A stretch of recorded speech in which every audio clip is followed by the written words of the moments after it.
Terima kasih Anda masih bersama Mozaik Islam. Pemirsa, setiap makhluk yang ada di muka bumi ini telah ditetapkan rizkinya oleh Allah Subhanahu wa Ta'ala. Manusia diberi kelebihan akal oleh Allah untuk berupaya menjemput rizkinya dari berbagai jalan yang halal lagi baik. Setiap manusia tentu saja memiliki rizki yang berbeda-beda. Allah yang Maha Adil menjadikannya demikian karena Allah yang Maha Tahu kebutuhan setiap hambanya. Allah Subhanahu wa Ta'ala berfirman, "Sungguh Tuhanmu melampangkan rizki bagi siapa yang dikehendaki dan membatasi bagi siapa yang Dia kehendaki. Sungguh Dia Maha mengetahui, Maha melihat hamba-hambanya." Al-Quran Surat Al-Isra ayat 30.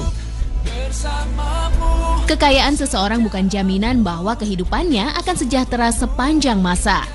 Kemiskinan seseorang juga bukan ukuran kesulitan hidup, karena setiap manusia tidak akan pernah mengetahui apa yang akan terjadi pada dirinya di masa depan. Oleh karena itu, Islam sebagai agama yang sempurna memberikan tuntunan untuk menabung, memiliki simpanan untuk bekal masa depan. Dan tahukah Anda apa saja keutamaan menabung dalam Islam? Mozaik Islam merangkumnya untuk Anda.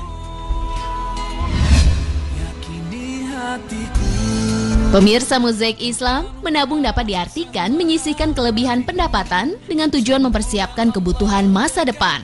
Anjuran untuk menabung telah ada sejak masa Nabi Yusuf alaihissalam. Allah Subhanahu wa Ta'ala berfirman, "Dia Yusuf berkata, agar kamu bercocok tanam 7 tahun berturut-turut. Kemudian apa yang kamu tuai hendaklah kamu biarkan di tangkainya kecuali sedikit untuk kamu makan. Kemudian setelah itu akan datang 7 tahun yang sangat sulit yang menghabiskan apa yang kamu simpan untuk menghadapinya. Tahun sulit kecuali sedikit dari apa? Bibit gandum yang kamu simpan. Setelah itu akan datang tahun di mana manusia diberi hujan dengan cukup dan pada masa itu mereka memeras anggur." Al-Quran Surat Yusuf ayat 47 sampai ayat 49.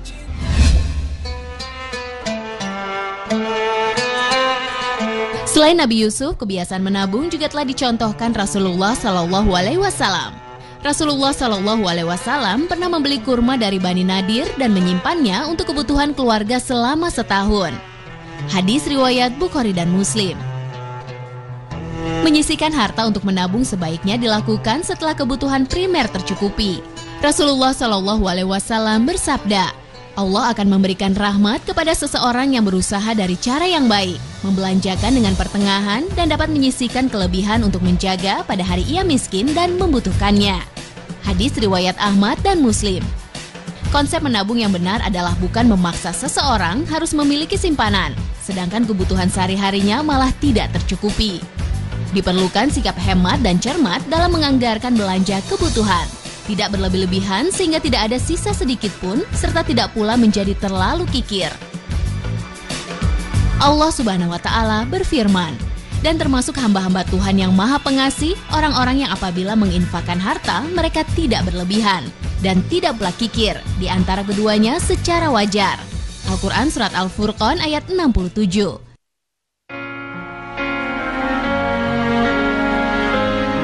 Pentingnya menabung bukan hanya untuk kepentingan diri sendiri semasa hidup, namun tentu saja keluarga yang menjadi tanggung jawab.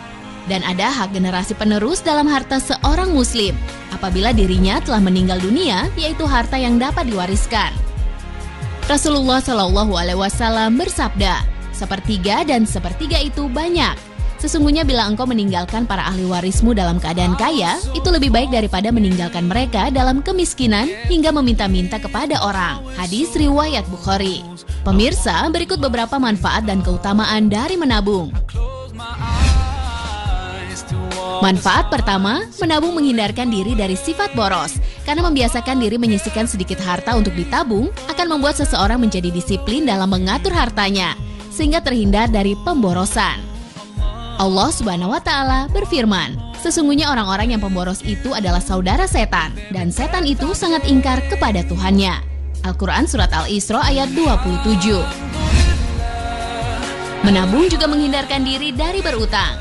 Islam tidak melarang umatnya untuk berutang apabila memang dalam keadaan terdesak. Namun lebih baik lagi untuk menghindarinya, karena utang akan memberatkan seorang hamba, baik di dunia maupun kelak setelah meninggal dunia.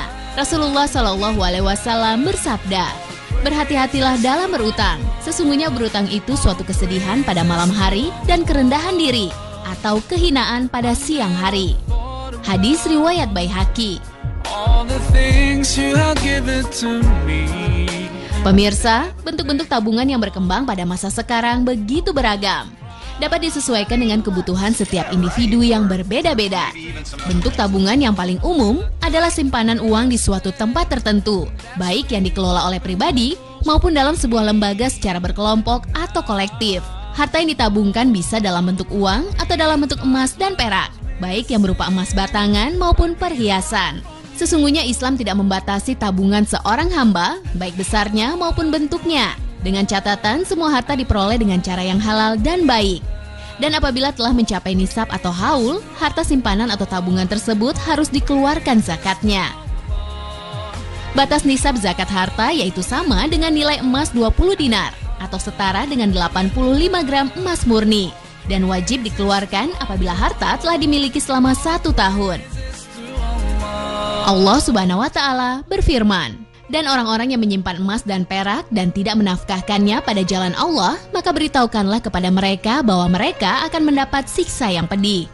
Pada hari dipanaskan emas dan perak itu dalam neraka jahanam, lalu dibakar dengannya dahi mereka, lambung dan punggung mereka, lalu dikatakan kepada mereka, inilah harta bendamu yang kamu simpan untuk dirimu sendiri, maka rasakanlah sekarang akibat dari apa yang kamu simpan itu." Al-Quran Surat At-Taubah ayat 34 dan 35. Pemirsa, sekian Mozaik Islam hari ini.